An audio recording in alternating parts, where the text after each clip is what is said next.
In order for Mikel Arteta to win the Premier League with Arsenal, they have to do one thing, and one thing's for sure: finally get through West Ham at the Emirates. That's right, I'm Ty Knight here.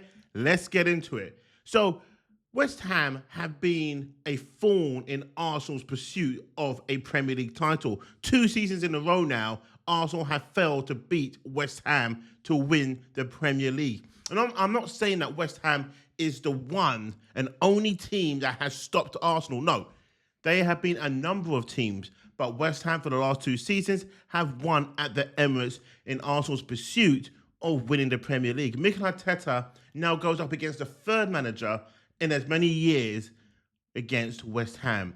First, you had your David Moyes. Then you've had your now fired manager. Do we even need to say his name? Graham Potter. And now they've got Nuno in, who's going to come in and more than likely try and destabilise Arsenal once again. If that happens 3 seasons in a row, man, I'm telling you, you might as well just get another manager in. It sounds crazy me saying that, but it's true. Mikel Arteta has failed to beat West Ham at home in the last 2 seasons. And this third manager coming in, I'm not saying he's miles better than David Moyes and Graham Potter. Well, Graham Potter, yes, definitely I am going to say that one.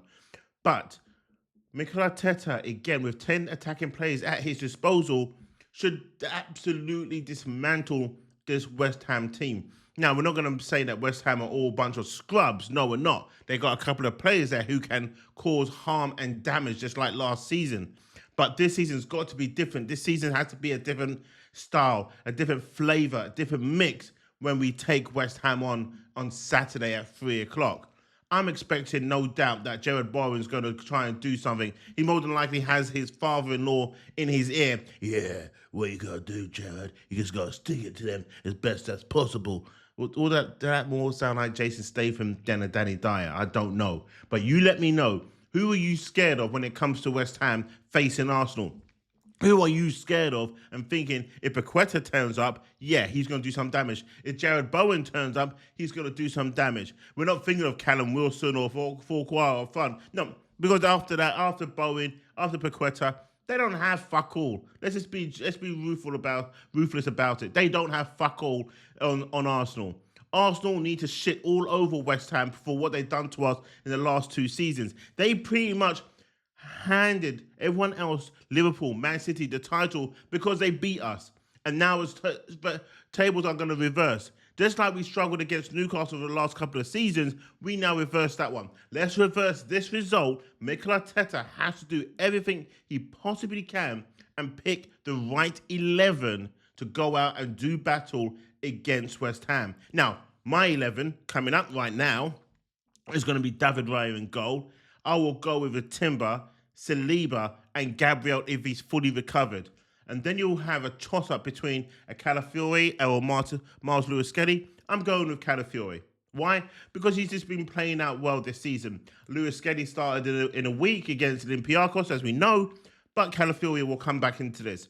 Then, of course, it's going to be a 4-2-3-1, just like it was against Olympiacos and just like it was against Newcastle.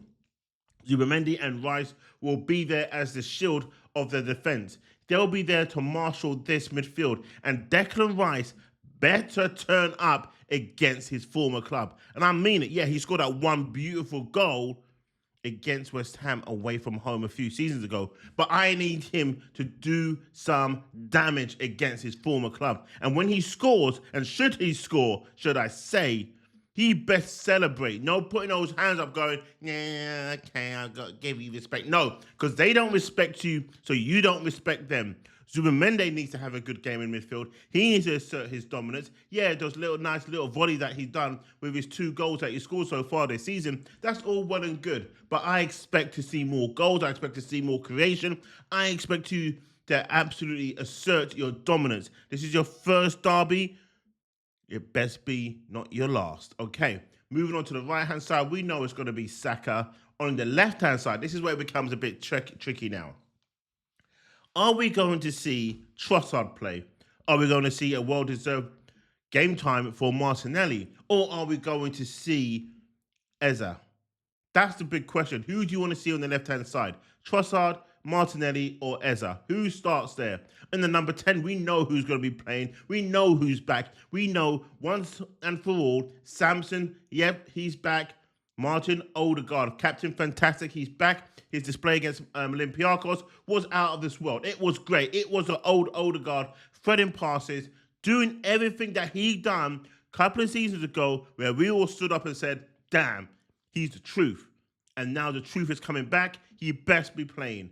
Then up front it's going to be, it's going to be Gyökeres. He hasn't scored in the last couple of games, but this is the game where I believe he will turn up. Because Gyökeres is now seeing what Ødegaard can do, can see what Eze can do. Now he's got Saka there. He's been saying, get me the ball in the box and let me destroy them.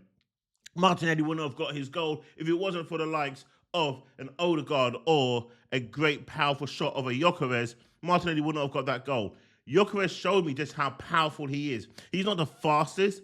He's not. And that's one of his letdowns, in my opinion.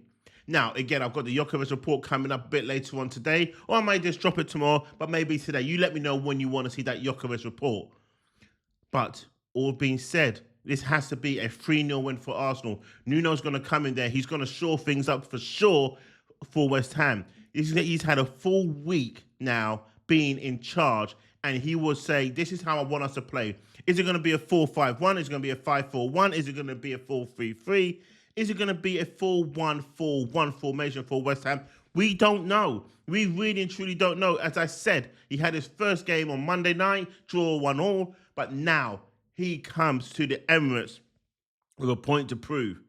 With a point to prove that he should never have left Nottingham Forest, but he did, and now he's here, and he's here to claim 3 points against Arsenal. He's not coming here for a draw. He's coming for all 3 points, and Mikel Arteta needs to get this selection right. He can't play Moreno in the starting 11 again in midfield. It's got to be your Zubimendi, your Rice, and your Ødegaard, which is more than likely it's going to be. Up front, it's got to be Gyökeres. On the right, it's going to be Saka. But on the left, this is where it becomes a problem for Mikel Arteta.